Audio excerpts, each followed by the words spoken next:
अब आपको बताएं कि चीफ मेट्रोलॉजिस्ट सरदार सरफराज ने कराची के शहरियों को एहतियात करने की हिदायत कर दी है। अपने वीडियो बयान में उनका कहना था कि शहर में तेज हवाएं चलेंगी, अर्बन फ्लडिंग का भी खदशा है। बारिश बरसाने वाला सिस्टम इस वक्त कराची से 320 किलोमीटर के फासले पर मौजूद है। बारिश का ये सिलसिला 31 अगस्त तक जारी रहने का इम्कान है।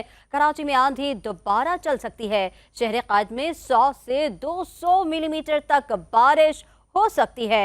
कल शहर में मूसलाधार बारिश का इम्कान ज्यादा है।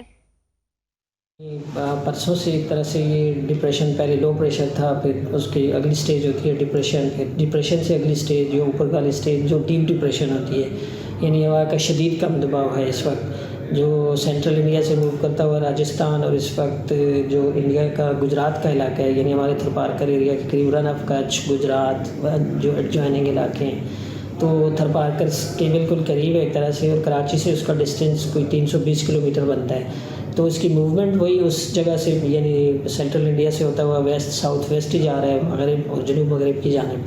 तो इसका मतलब ये है कि पाकिस्तान इंडिया की जो बाउंड्री है एन उसके ऊपर से या उसके करीब करीब से आगे समंदर की तरफ निकलेगा। तो उसका फैलाव ज़ाहिर है कि काफ़ी एरिया के ऊपर है, ख़ासकर पूरा जो हमारा लोअर सिंध के जितने डिस्ट्रिक्ट्स हैं, इन तमाम डिस्ट्रिक्ट्स में तेज़ बारिश पिछले 2 दिन से वक्फे से हो रही है, कभी मॉडरेट और कभी तेज़ उसकी शिदत में इजाफा हो जाता है।